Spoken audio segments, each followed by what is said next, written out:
অপারেশনে যাচ্ছি আপু, অনেক বড় অপারেশনে যাচ্ছি, অনেক কষ্ট শুনে যাইতে হইতেছে আপু। তুমি আমার জন্য দোয়া করো, আমার মাফ করে দিও, এটা কেমন কোনো বলতেও। দেশের জন্য জীবনই দিয়ে দিছে, আর দেশপ্রেমিক কতটুকু ছিল আপনারা বুঝতে পারেন। অত কোনো কিছুই করতো না, দেশের জন্য তার অত্যন্ত ই ছিল। এই যে এই গন্ডগোলের সময় তো প্রত্যেক দিনই মানে ওকে পাঠাইছে বিভিন্ন জায়গায়, সব কিছুই করছে। কিছুদিন আগে ওই থানায় ঘেরাও করছিল, সেখানে যে না সেটা উদ্ধার করে রেখে আসছে। তারপরে আবার আরো হোটেল ঘেরাও দিছিল, পরে সেখানে ট্রেনে সেটা উদ্ধার করে দিতে আসছে।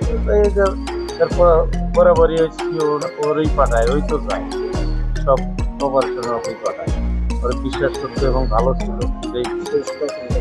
আর আপনার ছেলের সাথে আসলে শেষ কখন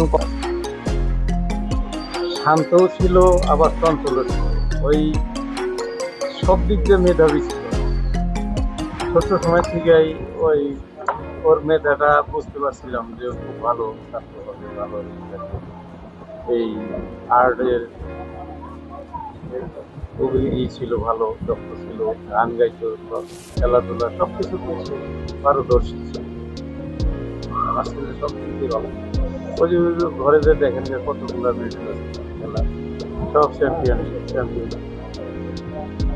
এরপরে এই যে বিএমএ যে লং কোর্সের শেষের দিকে, ওখান থেকে ওই বেস্ট পারফরমেন্সের জন্য একটা